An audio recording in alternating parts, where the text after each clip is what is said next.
Greetings, students, and welcome to week 11. This week, we're examining academic publishing, social scholarship, research impact, and open access.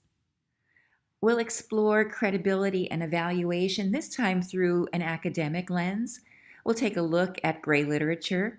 We'll examine research impact, both traditional and emerging measures, including the altmetrics movement. We'll examine how scholars are using social media to connect and share their work. We'll also look at the open access and open data movements. Our essential questions this week are: what are open access and open data, and how do they impact social scholarship? How has research impact traditionally been measured? What are some new strategies for measuring impact? What is gray literature? And will the Academy embrace alternative metrics and strategies? All of this connects to many of our standards, most importantly in this particular case, the ACRL Framework for Information Literacy.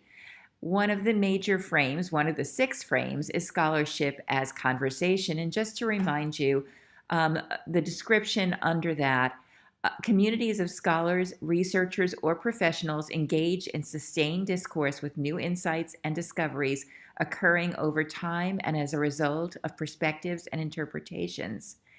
And under the frame, of course, you see knowledge practices.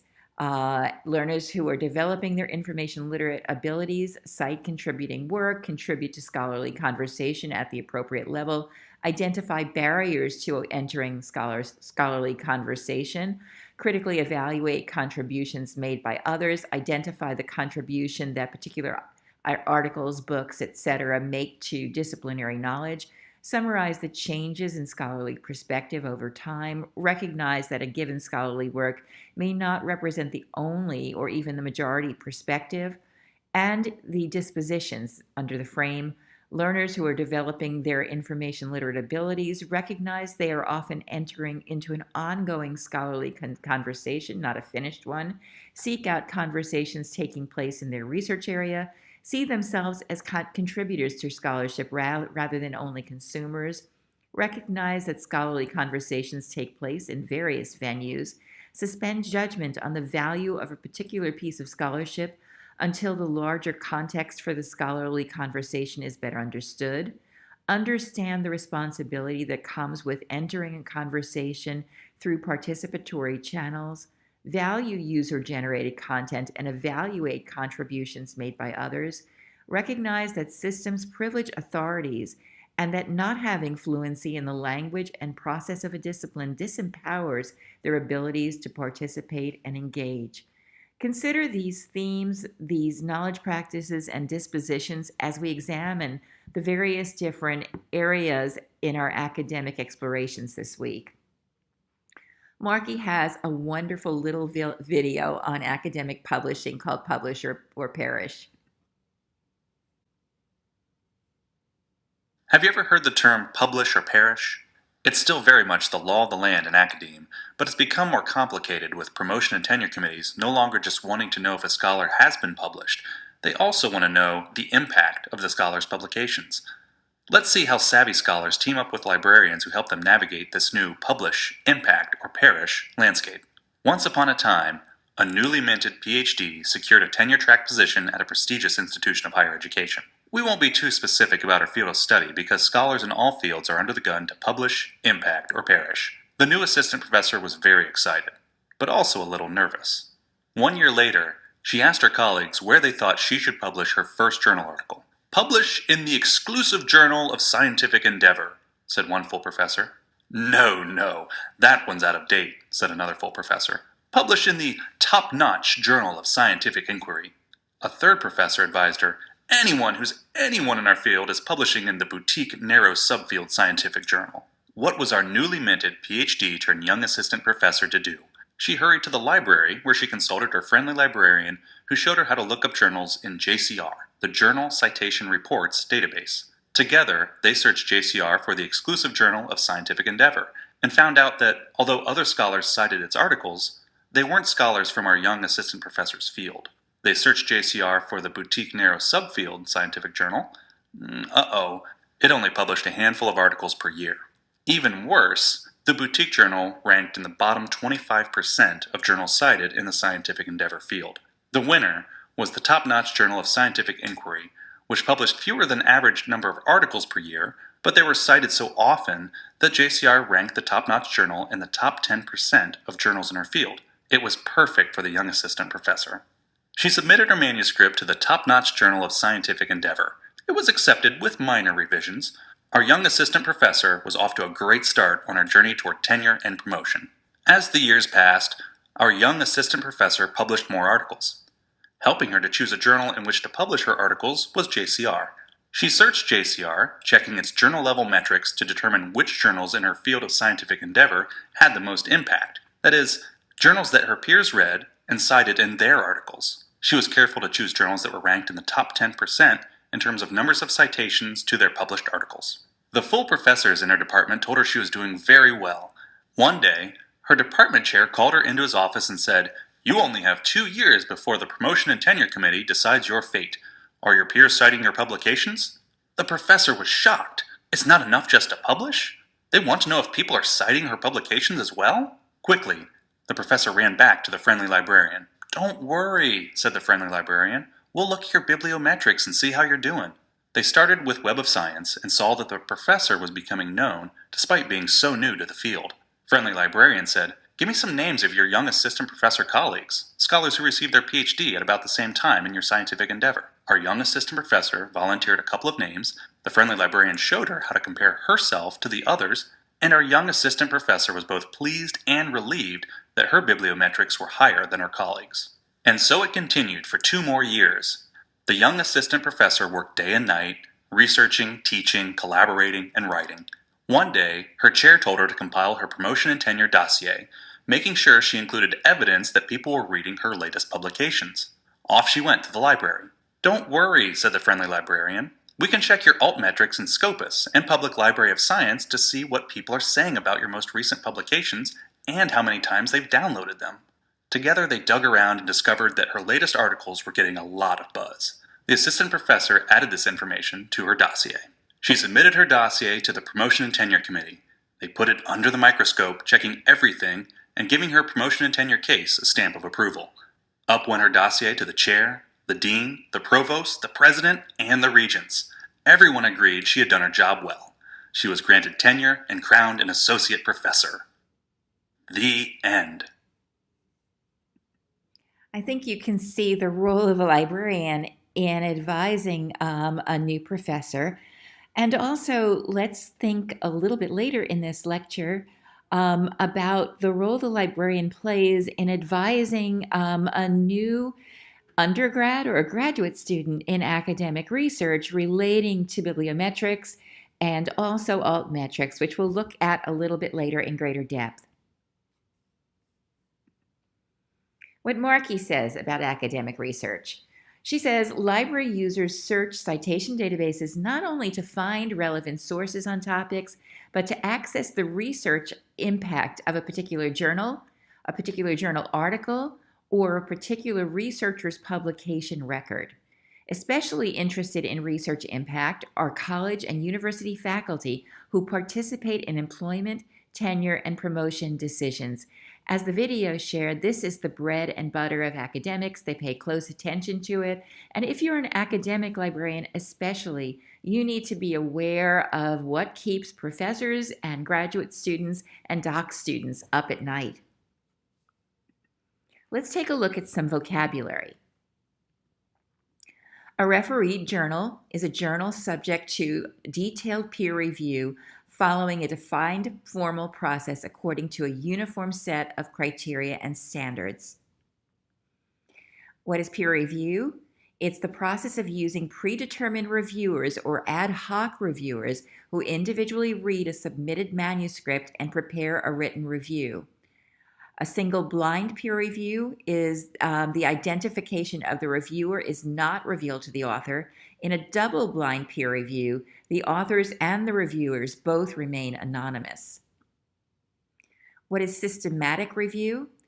That's a rigorous literature review, usually in the health sciences, and it is based on clearly articulated research questions. It identifies all the relevant published and unpublished studies, assesses each study's quality, synthesizes the research, and interprets and summarizes the research findings. A literature review is an evaluative report on what is known about a subject, theme, current event, issue that strives to be comprehensive in certain ways. For example, covering a certain range of years, a certain genre, a certain methodology. You'll see these very often in doctoral theses as chapter 2 or as a section in a scholarly article that you'll find published. In the sciences, and we referred to systematic reviews, you'll see that there are various different types of scientific evidence, and these types of scientific evidence are not all equal.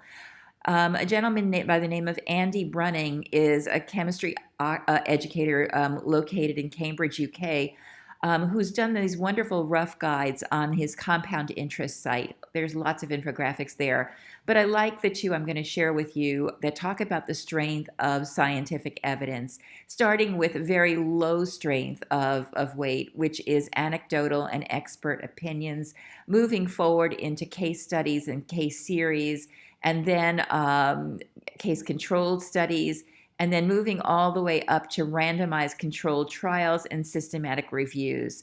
Not all science, as Andy says, is the same.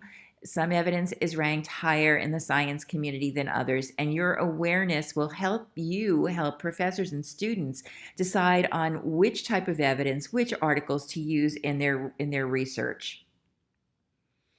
Another thing to do, we talked about evaluation in a previous week. Science requires a slightly different type of evaluation. It is important to recognize how to spot bad science. Certainly, an obvious one is those sensationalized headlines that we see in fake news type articles. But also, you want to look for things like misrepresented results, conflicts of interest, which also relate to sponsorship, and that is something that should pop out immediately in who's behind the study. Problems with the sample size, unrepresentative samples used, no control groups, no blind testing, unreplicable results, and non-peer-reviewed material. So all of this you want to guide your scientific researchers to, especially as they evaluate articles to use in their own research. We mentioned systematic review earlier, and I do want to share for those of you going into health science librarianship a little bit of background on what the PICO process looks like. When you're doing a search for health-related literature, PICO is a useful method for analysing the question. Health-related research questions can be complex. The purpose of PICO is to break down the question into its key concepts. Generally, health questions can be divided into these four components: patient population or problem, intervention, comparison, outcome.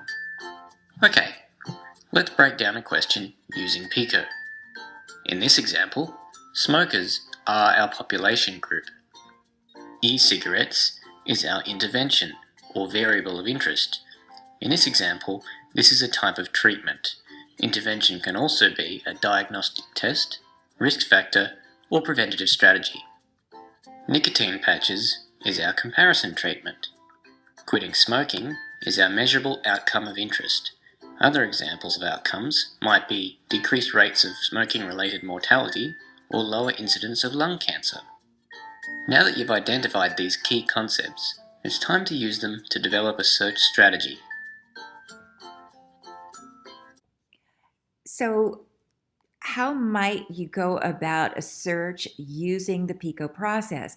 One way is to use the TRIP database. And here is the founder's Hi, I'm description. John, founder of the TRIP database. It's important that TRIP works the way that you work, and for that reason we created the PICO interface. PICO is a great way to structure your clinical questions, and it consists of four elements. P is the population, I is the intervention, C is the comparison, and O is the outcome. By structuring your questions, your search becomes much easier. In practice, this is built on a number of key elements, and these form the basis of TRIP's PICO search. P is a population, so what's a disease you're interested in this case acne. What intervention are you interested in? Minocycline. And any comparison, in this case limacycline. In reality, you don't need to use all 4 search boxes, and in this case we're going to skip the final one, the outcome. We then press search, and TRIP returns, in this case, the top 5 search results. It's important to note that there are versions, multiple versions often, of articles that are also published in these scholarly journals that we've been looking for and finding in these databases. There are also preprints, which are versions of academic papers that are released prior to publication in a peer-reviewed or scholarly journal. These are often not typeset and may be discovered free. Sometimes you'll find them on a scholar's website. Sometimes you'll find them via Google Scholar. You probably won't find a preprint in an academic journal database. You'll also discover postprints out there. They are peer-reviewed articles, and they are in preparation for publication in an academic journal. They may be slightly different from the final form that's published. Both of these stages may be referred to as e-prints. One way to find them, if you're working in science or mathematics, is this site that is sponsored by Cornell, which is called Archive, although it looks like a funny spelling of that word. It is a site that gathers scientific papers in mathematics, physics, astronomy, electrical engineering, computer science, quantitative biology, statistics, and quantitative finance. And you can access it online, and it is searchable, and it has more than 1 million records and is growing at a rate in 2016 at 10,000 items per month. Another type of content you'll need to know about is gray literature, which is a growing body of academic literature and some non-academic literature that has not been formally published. It's produced more quickly and flexibly than the traditional peer review process, and it's in some ways a response to issues relating to the control of commercial publishing. Gray literature can be challenging to find because it's not always included in your traditional subscription databases. It may, however, be found in tools like Scopus, Web of Science, Chanel, ProQuest dissertations, and theses. It includes useful documents created by nonprofits, non-governmental organizations, associations, think tanks, research groups, government, industry, and community groups. It includes all sorts of very useful materials that are not necessarily academic journal articles, including newsletters, policy statements, and conference proceedings, syllabi, theses, and dissertations. Gray literature may be more up-to-date than literature that has had to go through the traditional publishing process. It may provide new or additional perspectives on a topic, and though it is often of high quality, it should be evaluated. Here are some of the places you can go to find gray literature. There is the BASE database. There's the Web of Conferences that specializes in accessing conference proceedings. There's Open Door or Directory of Open Access Resources, the major government portals, clinical trials from the National Institutes of Health, and ERIC has education documents as well as articles, and they're called EDs. Another really cool trick is using your file type, and using PDF as the file type, and then putting in the search that you want. The PDF documents are sometimes documents that are unpublished. I believe Mary Ellen Bates talked about the Homeowners Association search, and that's a trick that many very well-skilled searchers use to find materials. So let's look at some trends in scholarly research. There is a shift away from a research culture where data and research products are considered as private assets and to a culture in which they are public goods. There's a growth of multidisciplinary research. We're developing common standards for communicating data and research. We're mandating an intelligent openness for data relevant to published scientific papers. And we're expanding the criteria used to evaluate research to give credit for useful research communications and novel ways to communicate. Among the movements that you'll see in terms of our trends are the open access movement, the altmetrics movement, and the open data movement. Open access is the unrestricted access to peer-reviewed scholarship on the open web. It's interesting, according to SPARC, the Scholarly Publishing and Academic Resources Coalition, that even though research is largely produced with public dollars by researchers who share it freely, the results are often hidden behind technical, legal, and financial barriers. Open access presents a new model for scholarly publishing, with unrestricted online access to articles published in scholarly journals. It permits users to download, copy, print, display, search, and link to information. It presents barrier-free access, removing price barriers like subscriptions, licensing, or pay-per-view fees. It removes permission barriers and most copyright and licensing restrictions. Among the principles of open access are that research data, when it's repurposed, has an accretive value, or the value increases. Public funded research should be public, available, and for the public good. Transparency in research is essential to sustain the public trust. The validation of research data by the peer community is an essential function of the responsible conduct of research. And managing research data is the responsibility of a broad community of stakeholders, including researchers, funders, institutions, libraries, archivists, and the public. There are actually two types of open access content. There is gold open access and green open access. Gold open access is delivered by journals that make all peer-reviewed articles freely available for online as soon as they're published, generally referred to as open access journals. Green open access is open access delivered by repositories or peer-reviewed articles deposited in open digital repositories, including articles not copy-edited or formatted.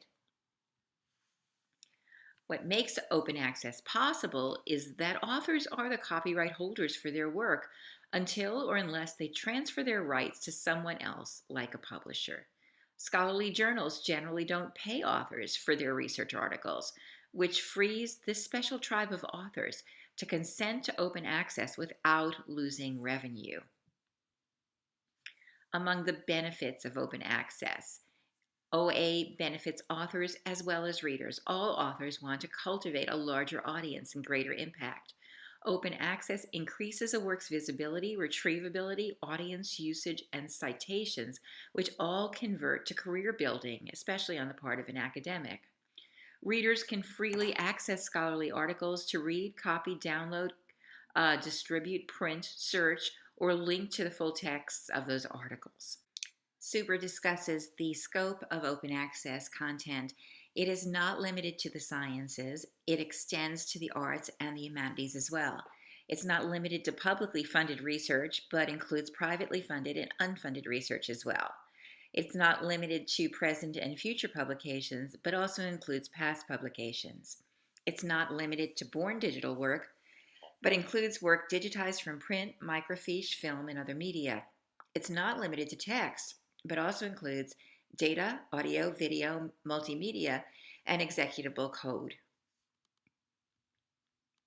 Among the places where you can find open access content is the Directory of Open Access Journals, which is a wonderful international portal, the Public Library of Science, and Sage Open. This is a screenshot of DOAJ, and it's very searchable and has some very interesting journals in it. And one of my favorites is First Monday, which deals with web and technology and information studies. Among the other efforts where people are sharing on the web in terms of scholarship is the DIRT Digital Tools Portal. and that is a registry of tools for scholarly use. And it makes it easy for scholars and others who are conducting research to find the types of tools they need to do the kinds of research they want. So what are the tools for analyzing data, for archiving data, for organizing data, preserving data, collaborating? It's another example of collaborative scholarship. Still, other examples include ORCID, which offers researchers a persistent digital identifier that distinguishes the researcher from every other researcher when folks are coming in contact with him or her. And so you can register for your ORCID number, and you can add your ORCID number to your research and any of your profiles, including on your website, and you can use it when you apply for grants.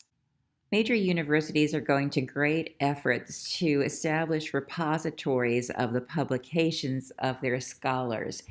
You'll find the ORCID IDs are among one way that you can search them, and you'll find that it's not just the individual repository that's important, but the ability to search across them, especially the content there that is open.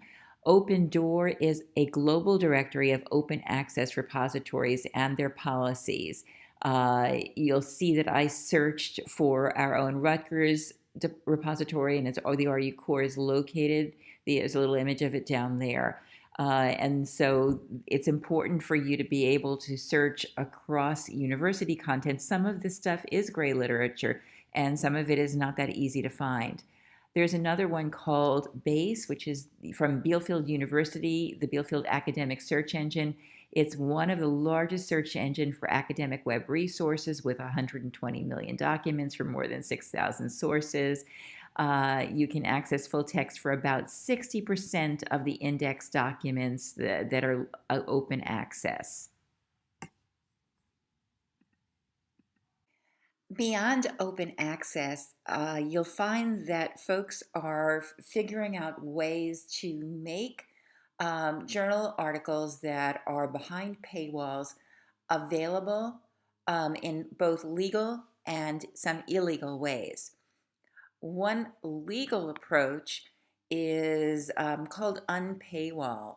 You can install a free browser extension for Firefox or Chrome and search legally across full-text research papers from a large index. At this point, it's largely science-focused, and it does not retrieve articles 100% of the time. Once you load the browser button, once you hit an article abstract, on the right side of the screen, you'll see either a little gray tab or a green tab. If you see a green tab, then that means that the article is available in full text. This was developed by Impact Story, which you will see later in the altmetrics discussion. And Impact Story is a nonprofit working to make science more open and reusable online, and it's supported by grants from the National Science Foundation and the Sloan Foundation. With an open access button where you can paste in either the article URL, the DOI, or the PMID. And this should discern whether or not an open access copy is available. And now moving on to the less than legal options. This is kind of a pirated interlibrary loan approach, and it is merely the Twitter hashtag #IHasPDF. And you'll see if you just paste that into a Twitter search that folks are out there saying, I need the PDF for this article, and then they're arranging how to send it to each other. And so this is kind of a way to bypass library interlibrary loan. I wonder how many librarians are using it. Check it out and see what you think. Finally, you need to know in this particular category about Sci-Hub. And Sci-Hub was created by a graduate student from Kazakhstan in 2011 in reaction to the high cost of papers that were hidden behind paywalls and subscription databases. So she put together this place where people were contributing PDF articles. It's now up to beyond 70 million articles. It's a very popular place for grad students to go, and it is used globally. It is very controversial. Elsevier had legal action against it, but I want you to know that this is an active site where many people are getting their journal articles beyond the barriers of subscription databases and paywalls. And it has cycled through a number of domains and been blocked in some areas. It is highly controversial, but it is very, very popular among grad students. What you'll find is that grad students who have access to universities, of course, in the West, are bypassing their university libraries because they find it so much easier to get access to articles in this one repository. And you'll also discover this addresses an issue in equity. Not everybody has access to a university library, and a lot of people rely on research articles. And so Sci-Hub fills an extraordinarily big demand, and yet it is not legal. So I want you to think about these issues as we move forward and as you move into practice. Let's look at open data. What is open data?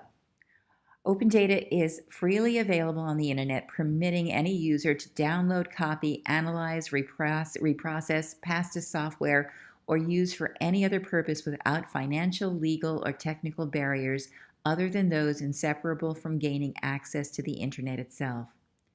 It is data that has value as evidence, reproducibility of results for validation, and for the utility of future research. Bolton tells us there are 4 facets of open data.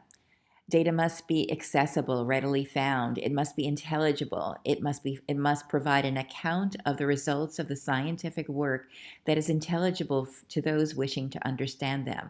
It must be accessible. Recipients need to be able to make some judgment or assessment of what is communicated, and it should be reusable. The data should be able to be reused for multiple purposes.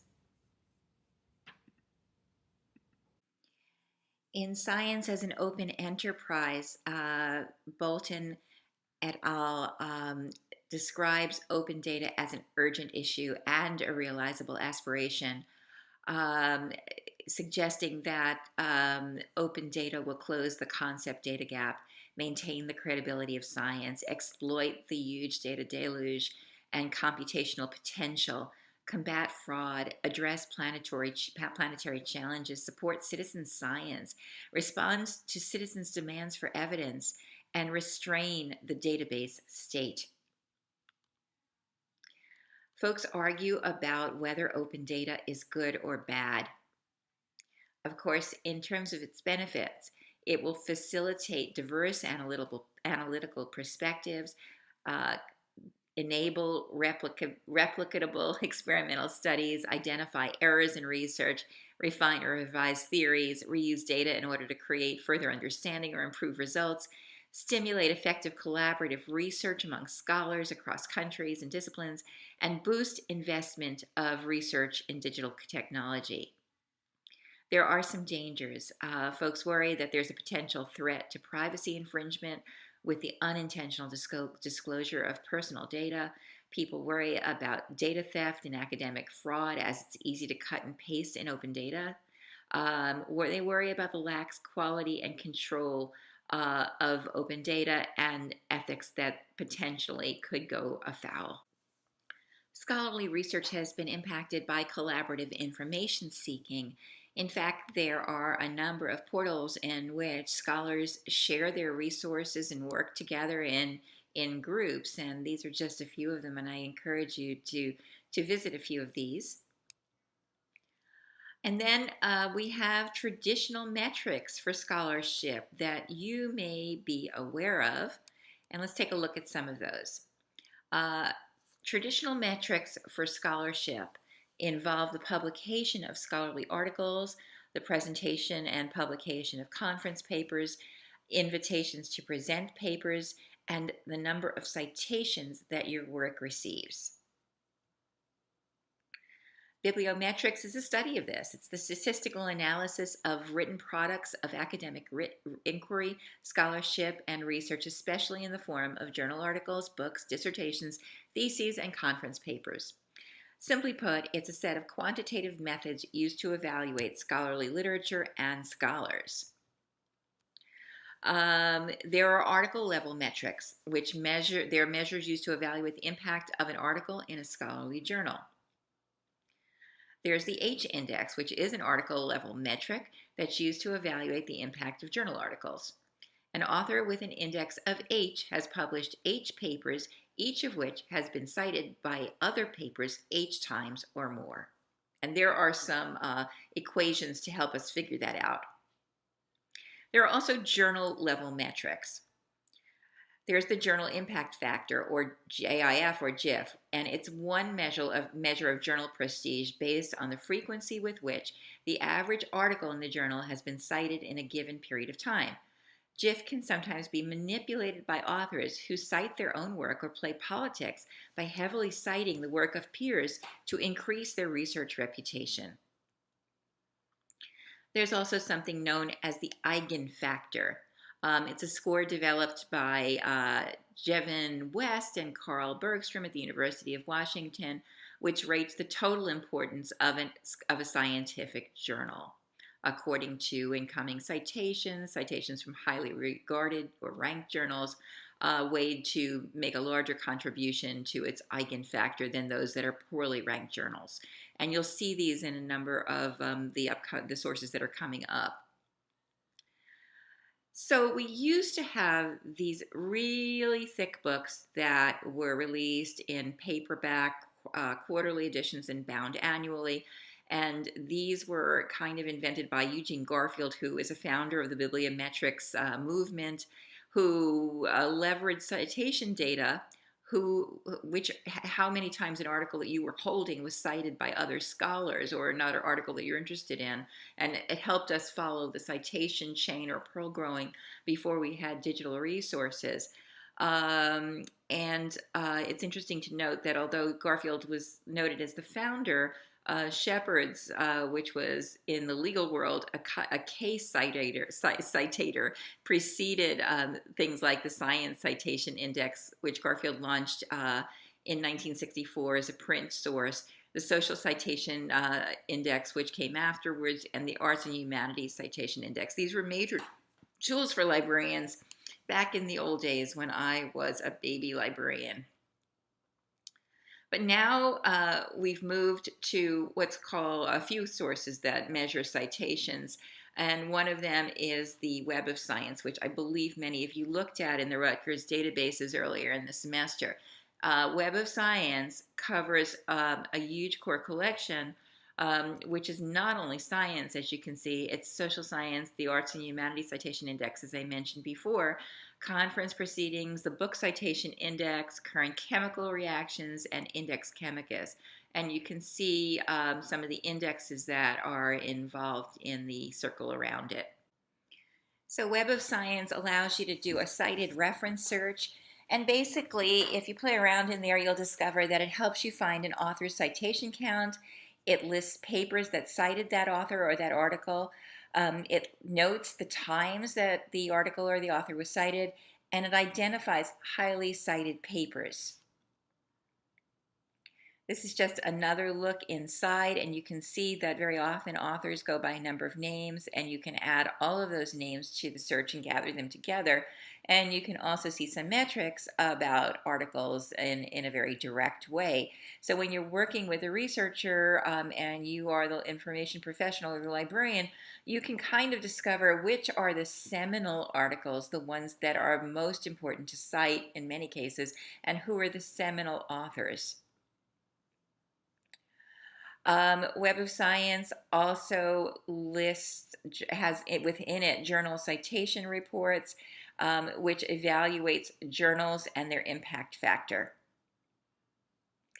You can see that within it, Insight's Journal Citation Report, this is within Web of Science, allows you to compare journals and create charts. And also, you can use the eigenfactor, and you can see that that is actually down in that pull-down menu to the very left. You can look at GIFs, you can look at 5-year GIFs, you can look at an immediacy index, or you can look at the eigenfactor or an article influence score. So all of these are journal impacts. Elsevier has Scopus journal metrics, another way to measure a journal's impact. This is a peek inside of Scopus, and Scopus lists a number of ways to look at impact, and you can see that chart, and you can see a number of measures like SJR, IPP, and SNP for measuring journal rankings and impacts.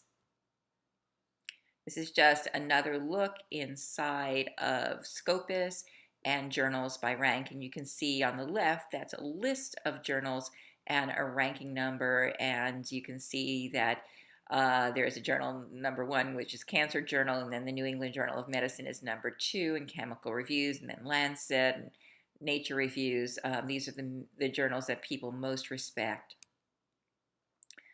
It's interesting to note that you don't need to be in a database to find this information, although databases contain kind of more of it.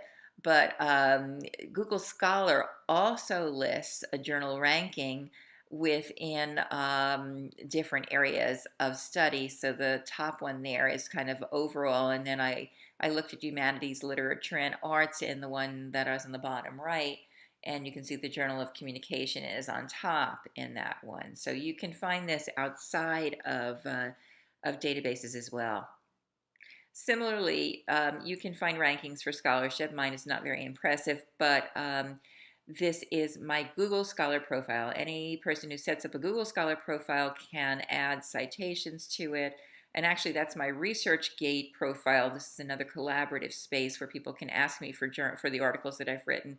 And if I choose to put my stuff in there, I can do that too. Now, there's so many of these that I don't really do them all, so that's something to think about. Where does a scholar live? If you search the LibGuide community, you'll notice that there are a number of academic librarians who are creating guides on research impact for their faculty and doc students and other scholars they serve.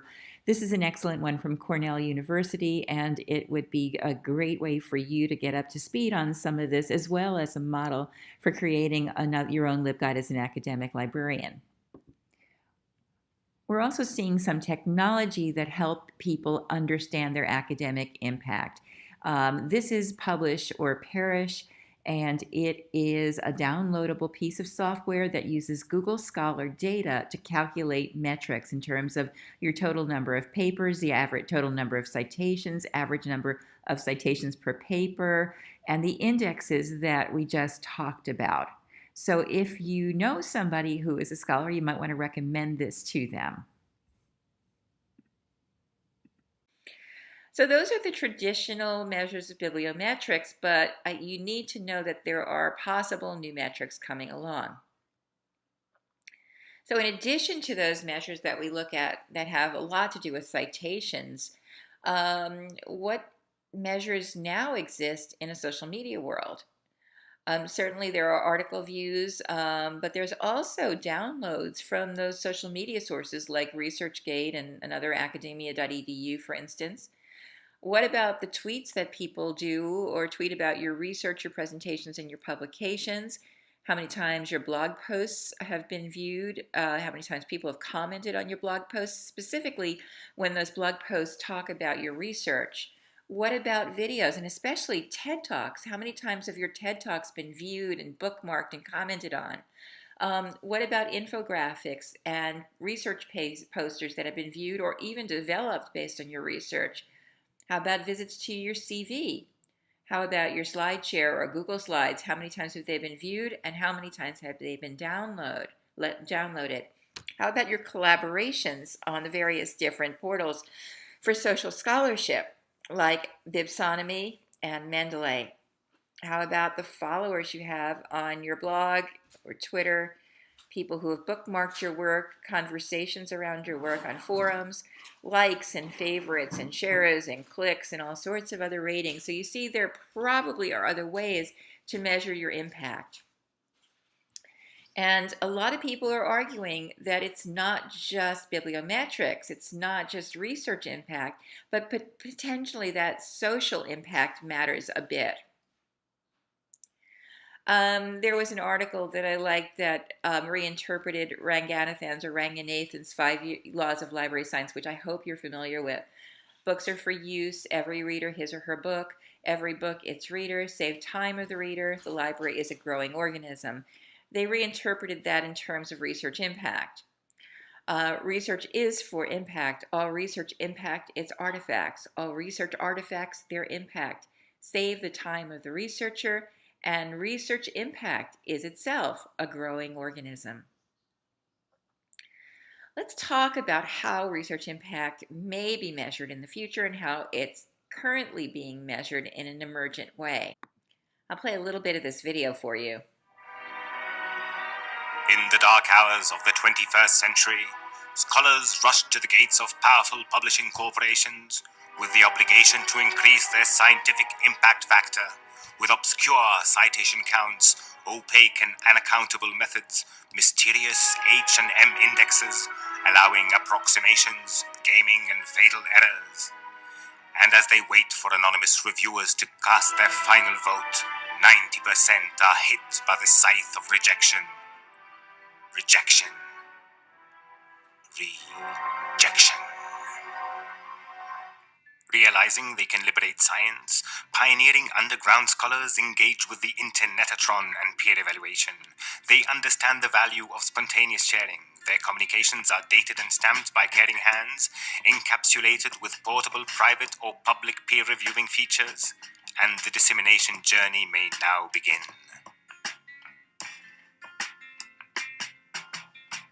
Communications are automatically indexed by Google Scholar and shared by all on the Twittertron or exported to Mendeley, to Blogatrons, to Facebook, and to you name it.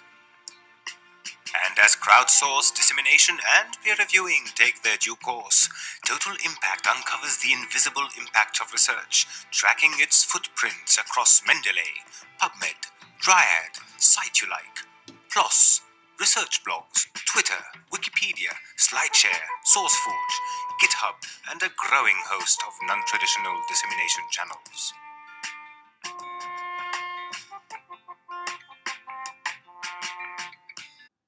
What are altmetrics? Altmetrics are alternative metrics, a new set of metrics that could describe relationships between the social aspects of the web and the spread of scholarship online. It's a new way to capture the impact of articles as well as research products, an alternative to metrics derived purely from a print-based understanding of scholarly research and communication. For example, it's helpful for clinicians and other health professionals who produce various types of research products, like videos, blogs, books, etc., in addition to the scholarly articles they might publish. And altmetrics is emerged because scholars have been upset by the fact that even though their work might be largely funded by public dollars, publishers often own the work of scholars. Scholars' work often is hidden in silos behind login firewalls where people have to pay lots of money in order to access them. There are other measures of social engagement, as you saw in the video, and as we started thinking about together. There's other evidence of impact, social, not just scholarly. The time it takes to make an impact with citations is not immediate. Citations take time to accumulate. Where, for instance, a TED Talk could go viral, especially if it talks about somebody's important research. In terms of bibliometrics, there is a discernible bias in terms of STEM, scientific research content, and humanities content doesn't seem to get the same notice. Data now is born digital. Research communication is web native. We're engaging in open science. So why not rethink the way we measure impact?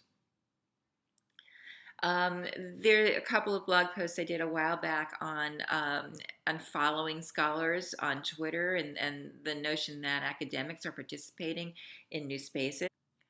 The term altmetrics is attributed to Jason Priam. In fact, it was attributed to him in a tweet. He was a doctoral student in North Carolina, I believe, when he tweeted, "I like the term alt article level metrics, but it fails to imply diversity of measures. Lately, I'm liking alt metrics." And so Jason Priam went on to found Impact Story, which is one of the spaces that measures research impact or social impact and research impact in new ways. So this is a definition that Jason Priam was responsible for the creation and study of new metrics based on social web for analyzing and informing scholarship. It notes here also that there's a hashtag for altmetrics if you want to follow it. And there are respective groups who are studying it on Mendeley, Google Groups, FriendFeed, and LinkedIn. Priam is also attributed for writing this manifesto about altmetrics, which describes the perceived need for new types of metrics beyond bibliometrics. And among the sites that offer new types of metrics are all of these. And we'll look under the hood at a couple of them. First, let's look at altmetric.com, not to be confused with altmetrics.com. This one is owned by Macmillan, and it offers article-level metrics for researchers and publishers. What people know it for is its donuts, and those donuts actually give a score and mean something. You can get background in a number of the charts, you can get the geographical reach, but the donut that you see on the bottom left with a code below it is something that people actually take as a badge. Hi, we're Altmetric, and we want to help you measure the online impact of digital scholarship. Our article-level metrics reflect how often papers are mentioned in blogs, social media, and newspapers. If you're a librarian, you can dive into Altmetric for free with unlimited access to our data browsing app, the Altmetric Explorer. Let's take a quick tour. After logging into the Altmetric Explorer, you'll see the front page, which shows you all of the articles that have been mentioned online in the past day. The circles are called Altmetric donuts. Mouse over them, and you'll see from the legend that each color refers to a different source that the paper has been mentioned in. Light blue, for instance, indicates that a paper was tweeted. Click on one of the donuts, and you'll enter the Altmetric details page. The details page not only shows the metrics and score of attention for the article, but also displays the actual conversations that make up the numbers. If you want to find the attention surrounding a particular set of papers, you can set up search filters. Let's say you want to retrieve articles from University College London that are listed in PubMed. Pick articles that were mentioned anytime, and type in University College London with affiliation in square brackets as a PubMed query. Fetch the PubMed query, and then press Show Matching Articles. Now you can browse through the conversations about a variety of articles written by researchers affiliated with UCL. If you want to access your search results over time, save your filter as a custom report and view it any time. You can even opt to receive email reports daily or weekly and export the metrics to Microsoft Excel for further analysis. You can also get an Altmetric bookmarklet so that when you're browsing the web and you see an article, you can click on the bookmarklet and it will automatically give you a donut with the score of the article you're looking at.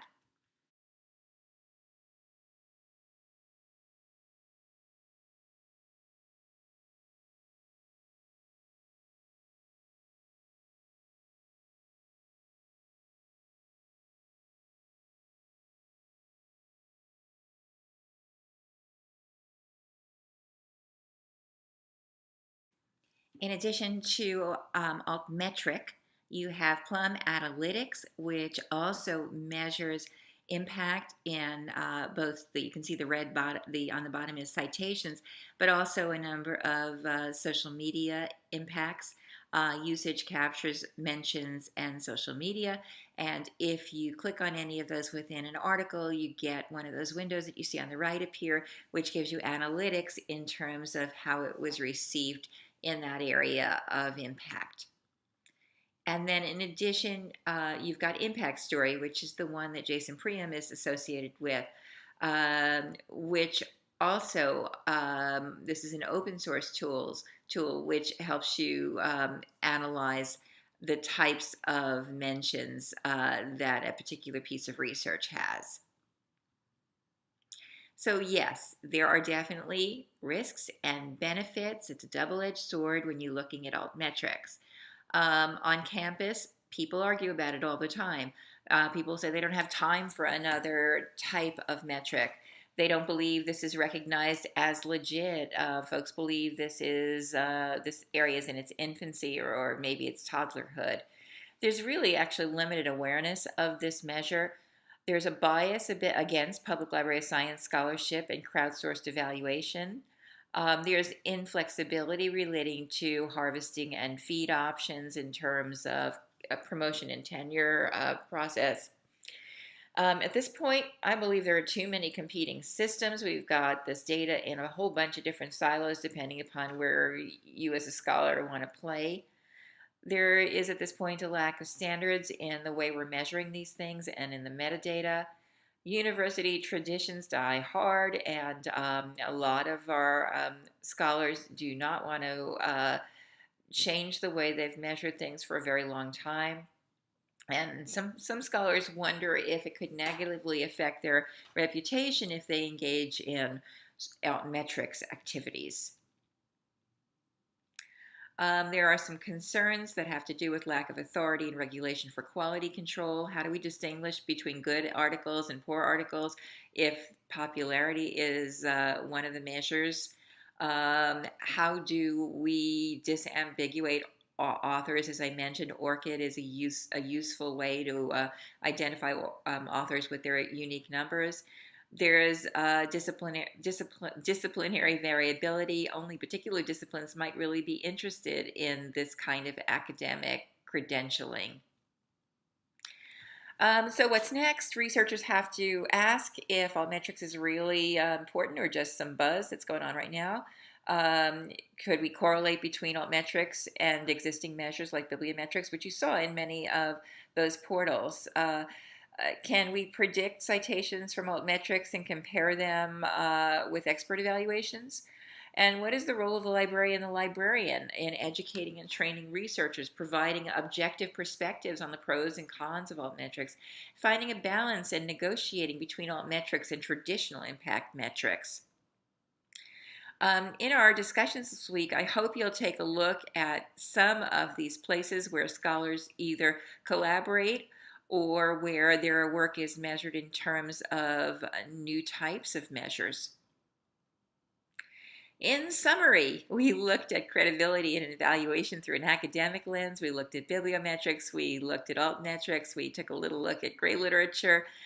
We looked at social scholarship. We looked at open access and open data, and of course the altmetrics movement.